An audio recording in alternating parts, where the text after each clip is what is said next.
Aku nggak mau kalau sampai Mohan ngerasa kita lagi nyembunyiin sesuatu dari dia. Kalau gue ada di posisi lo sih gue girang ya. Bikin party tuh gue. Cuma gara-gara masalah cewek, terus kita kayak orang asing gini. Yang pastinya dia bukan orang tua aku.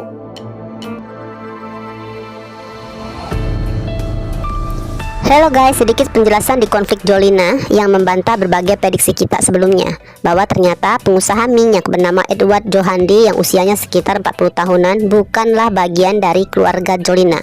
Jadi bukan sepupu, bukan kakak kandung, bukan paman, apalagi ayah kandungnya. Lalu kenapakah Jolina sampai meminta Noel untuk melacak rekam jejak kehidupan orang tersebut? Yang buat penasaran nih, di benak Jolina saat itu seolah ada harapan agar Noel menemukan sesuatu yang buruk tentang Edward. Mungkin misalnya riwayat kasus KDRT, perselingkuhan, penyuapan pejabat, penyelundupan, penggelapan pajak, atau mungkin kasus kriminal yang pernah mencelakai orang lain. Jadi timbul pemikiran juga nih guys, apakah ada kemungkinan jangan-jangan ada sesuatu yang belakangan pernah terjadi antara Edward dan Jolina? Mungkin aja Edward ini pernah hampir melakukan hal buruk pada Jolina di tempat kerja keduanya. Mungkin ya karena Jolina nggak memiliki bukti untuk menuntutnya, maka Jolina berusaha mencari celah dari kehidupan si Edward itu untuk dijadikan senjata melawannya atau mungkin mengancamnya agar nggak mengganggunya lagi. Kemudian seperti biasa guys, konflik bertambah lagi yang digantung dan ditumpuk. Kita penonton setia sama sekali belum diberi satu adegan pun yang bisa dijadikan petunjuk untuk menebak arah ceritanya.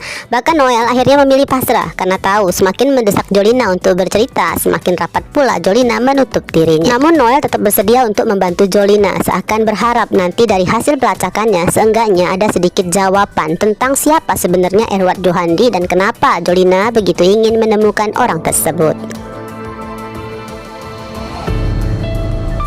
Beralih ke Akila yang masih menginap di rumah Hana. Entah kenapa guys, sampai detik itu Mama Mayang masih belum juga kepikiran untuk mengirimkan pakaian ganti bagi putrinya.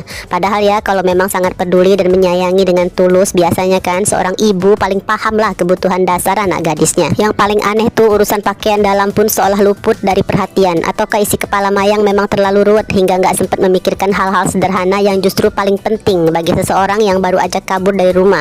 Karena bukan hanya butuh tempat tinggal, namun perlu makanan, uang, juga pakaian. Di sisi lain, pastinya Akila pun terlalu gengsi untuk menelpon Tante Rita dan minta beberapa barang pribadinya diantarkan ke sana. Ya alhasil malam itu Akila kembali meminjam pakaian milik Hana. Namun gimana besok pagi? Nggak mungkin dong Akila bolos sekolah hanya karena nggak memiliki seragam. Secara fisik Akila sangat sehat, mentalnya pun sebenarnya udah jauh lebih kuat, udah bisa mengingat semuanya. Bahkan Akila udah mampu marah dan teriak pada orang-orang yang dianggap mengecewakannya. Hanya aja yang masih terkunci adalah hatinya. Akila seolah memilih bertahan di sebuah ruangan sempit yang dipenuhi drama yang sama, terus berkutat dengan masa lalu yang udah lama berlalu, terus merasa permasalahannya paling besar dan dirinya paling terluka. Padahal hampir semua orang di sekitarnya justru sedang memikirkan dan mengkhawatirkannya. Mungkin itulah ya alasan semesta, lebih tepatnya sutradara, mengatur Akila jadi numpang tinggal di tempat Hana, supaya Akila bisa melihat bahwa masih banyak hal yang sebenarnya patut disyukuri. Karena dari sudut pandang Hana, Akila sangat beruntung. Saat ini Akila memiliki 4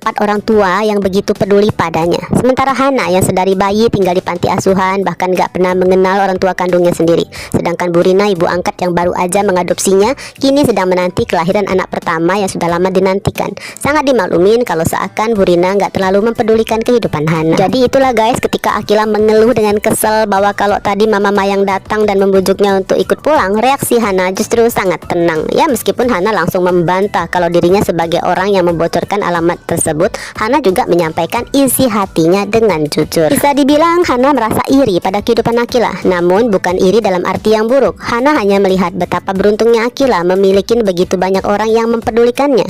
Jadi dengan pemikiran yang sederhana dan positif, Hana berharap Akila mau sedikit membuka hati dan memberi kesempatan pada keempat orang tuanya untuk menjelaskan semuanya, agar masalah cepat selesai dan hati Akila sendiri menjadi lebih tenang. Masalahnya Akila bukan Hana. Pikiran Akila udah terlalu lama dibentuk oleh keyakinan bahwa dirinya dijual, seolah-olah kalimat itu adalah kebenaran mutlak yang gak boleh dipertanyakan lagi.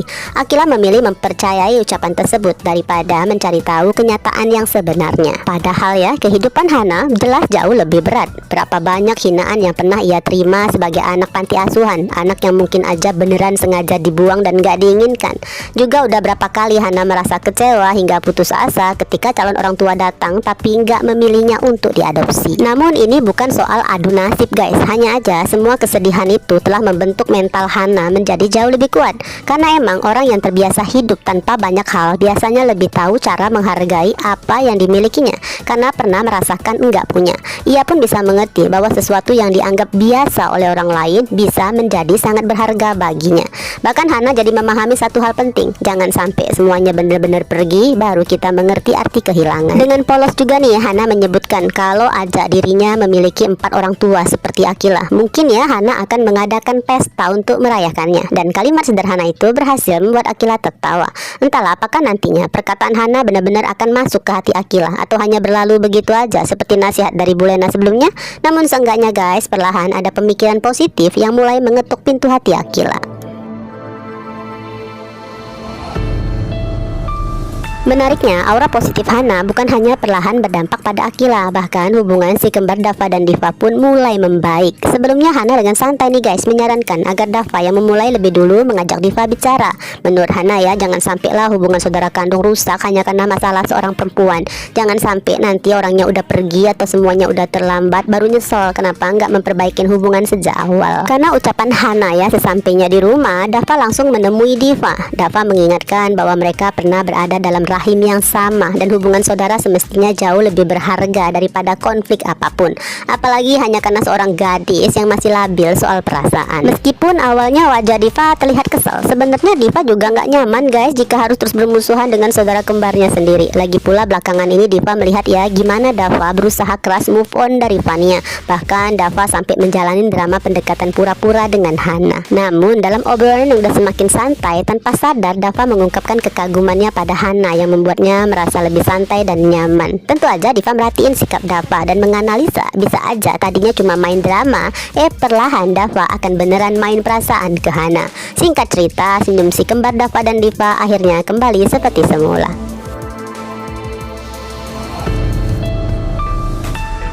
Sementara itu tante dia telah mendengar cerita tentang kejadian semalam. Intinya ya, Daniel bersyukur karena Ares dan Axel berhasil mencegah tindakan impulsif yang nyaris terjadi. Namun konsekuensinya bukan hanya Daniel, bahkan Cassandra pun mau nggak mau mengikuti rencana Ares.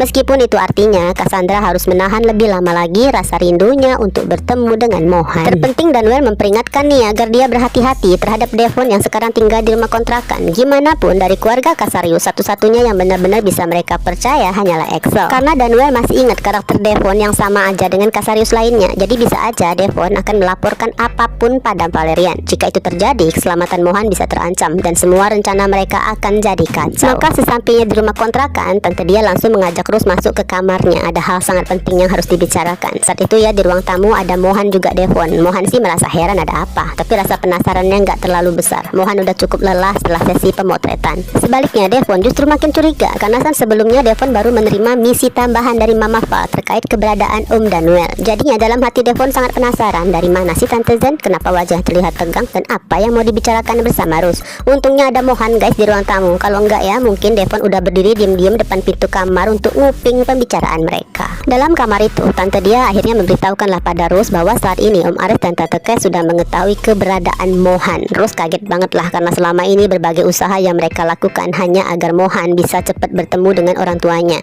Masalahnya ada situasi yang cukup rumit hingga informasi itu belum bisa disampaikan pada Mohan sekarang juga. Nah disinilah kekhawatiran terbesarnya ya, lagi-lagi muncul kemungkinan bahwa saat kebenaran akhirnya terungkap, Mohan akan merasa semua orang terdekatnya telah menyimpan rahasia besar darinya. Mohan mungkin akan marah, kecewa, bahkan merasa dihianati. Inilah yang ditakutkan Fatah, Harry, Rose, Tante Zen, bahkan Om Daniel. Apakah nantinya mereka menjadi pihak yang juga disalahkan oleh Mohan? Entahlah. Yang jelas hari esok sepertinya masih akan menjadi hari yang sangat panjang. Apapun bisa terjadi, bahkan rencana Fatah untuk membongkar semuanya pada Mohan belum tentu akan berjalan lancar.